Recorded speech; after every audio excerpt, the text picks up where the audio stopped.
Olá pessoal, tudo bem com vocês?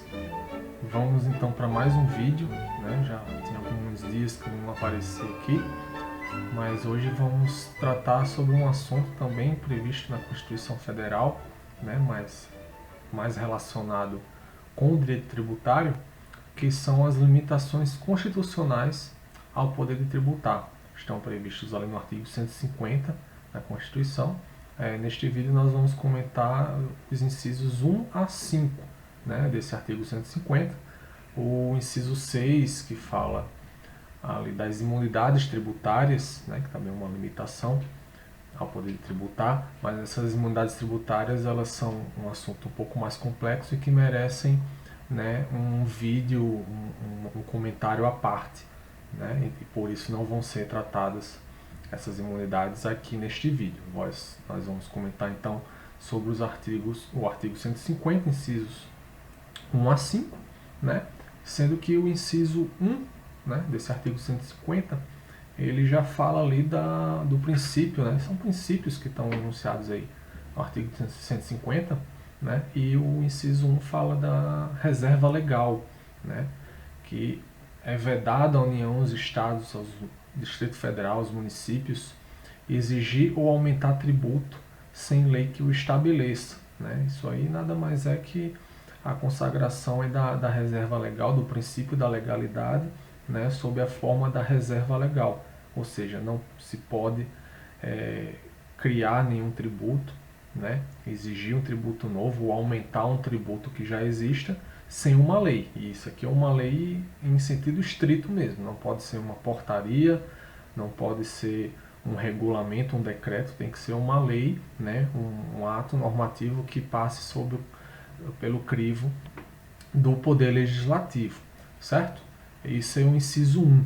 O inciso 2, ele enuncia também um princípio importantíssimo ao direito tributário e ao direito como um todo, que é o princípio da igualdade, sendo que aqui no inciso 2 é o princípio da igualdade aplicado ao direito tributário, que seria a isonomia tributária. Né? Então é vedado à União, os Estados, Distrito Federal e municípios instituir tratamento desigual entre contribuintes que se encontrem em situação equivalente, proibida qualquer distinção em razão de ocupação profissional ou função por eles exercida, independentemente da denominação jurídica dos rendimentos, títulos ou direitos. Né?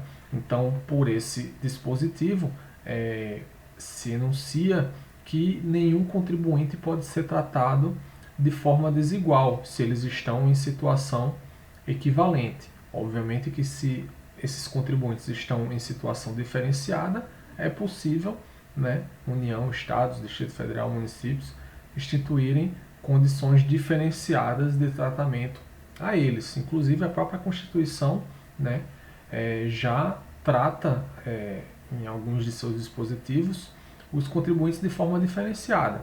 Por exemplo, né, o imposto de renda, vocês devem saber, o imposto de renda é progressivo. Quanto mais salário, quanto mais dinheiro você ganha, maior é a alíquota do imposto de renda.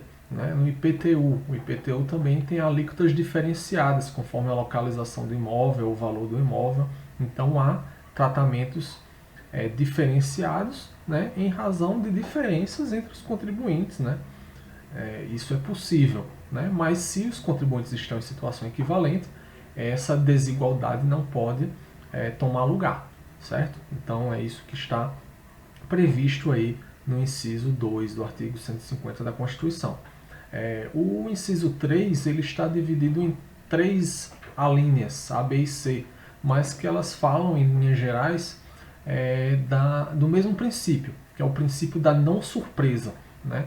É o direito, digamos assim, a garantia que o contribuinte tem de não ser recebido de surpresa com a instituição, com o aumento de um tributo. Né? Então essas alíneas aí do inciso 3, elas vedam, né, não para todos os impostos, não para todos os tributos, mas para boa parte deles, né, que eles sejam instituídos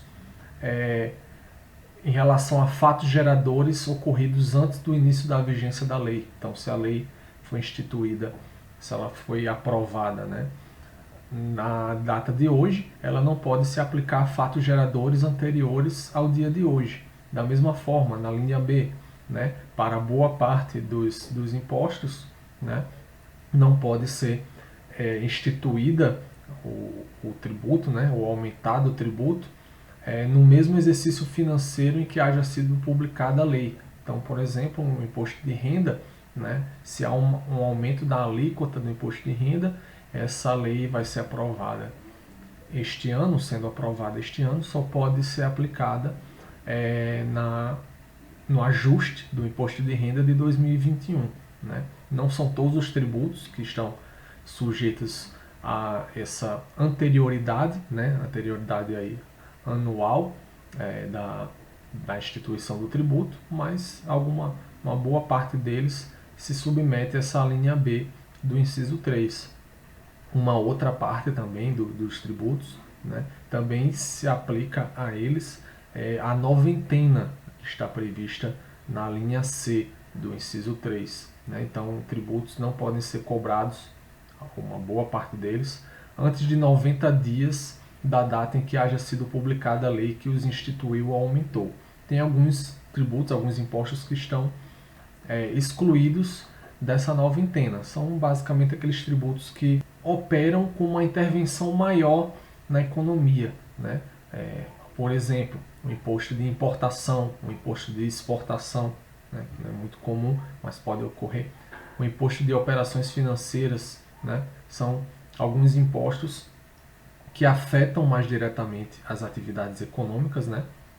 Tem uma incidência direta sobre operações financeiras, importação e exportação, e nessas condições não é exigida a passagem de 90 dias para que o aumento do tributo, a instituição do tributo, ela se opere para alguns desses impostos, mas para a maioria, né, é necessário se passar 90 dias para que seja aplicado o aumento ou a instituição do tributo. Então, todas essas alíneas aí, A, B e C, né, do inciso 3, elas instituem o princípio da não surpresa, né, de não ser surpreendido o contribuinte, né, com uma lei que de repente é aprovada e já no dia seguinte passa a ser aplicada.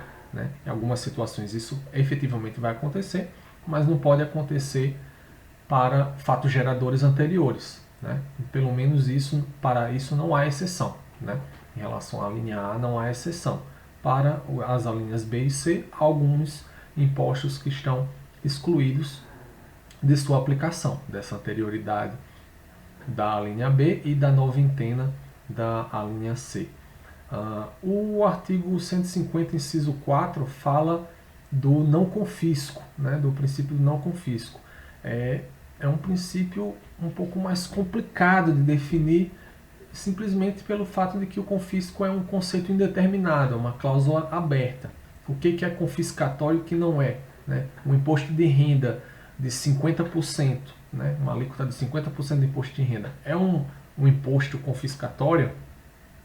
Pode ser que sim. Né? Alguns países, né, já fizeram esse tipo de avaliação. Uma multa que seja superior a 100%, é uma multa confiscatória? Pode ser que sim.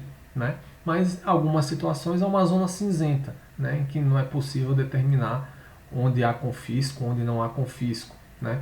Uma situação em que a alíquota pode até ser razoável, mas o contribuinte ele tem poucas condições de pagar aquele tributo.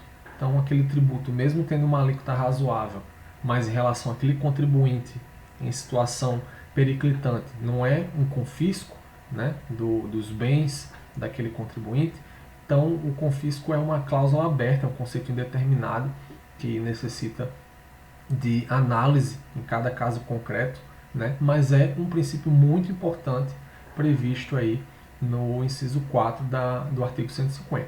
Né? E por último, né, já que não vamos falar das imunidades do inciso 6, por último vamos falar do inciso 5, né, que é a proibição de instituir limitações ao tráfego de pessoas ou bens, né, por meio de tributos interestaduais ou intermunicipais. O que acontece? Nós temos uma República Federativa, que tem estados e municípios, e como aconteceu muito na Idade Média, né,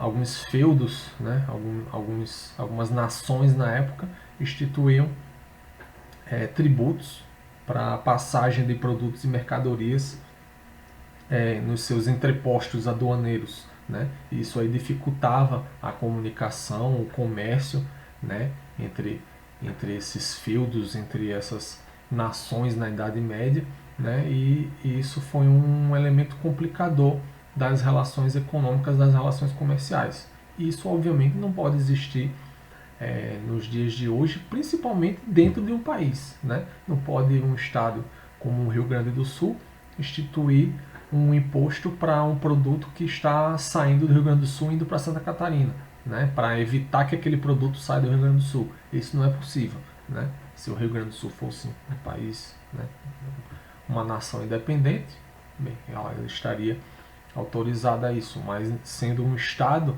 né, estados dentro da República Federativa do Brasil, isso não é possível. Ressalvado, né, a cobrança de pedágio para a utilização de vias conservadas pelo poder público. Isso aí é uma ressalva, uma exceção que está contida ali no inciso 5, né?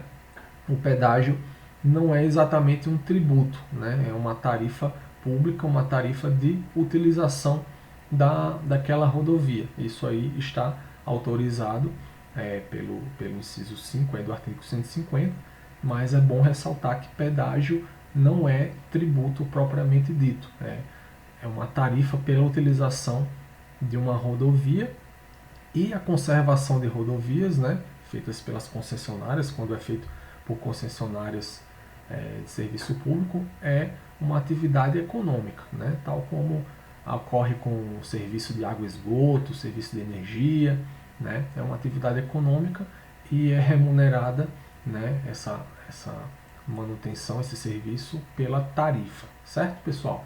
Era isso que eu tinha para falar neste vídeo de hoje. Curtam, se gostaram, comentem e estarei sempre à disposição. Um grande abraço.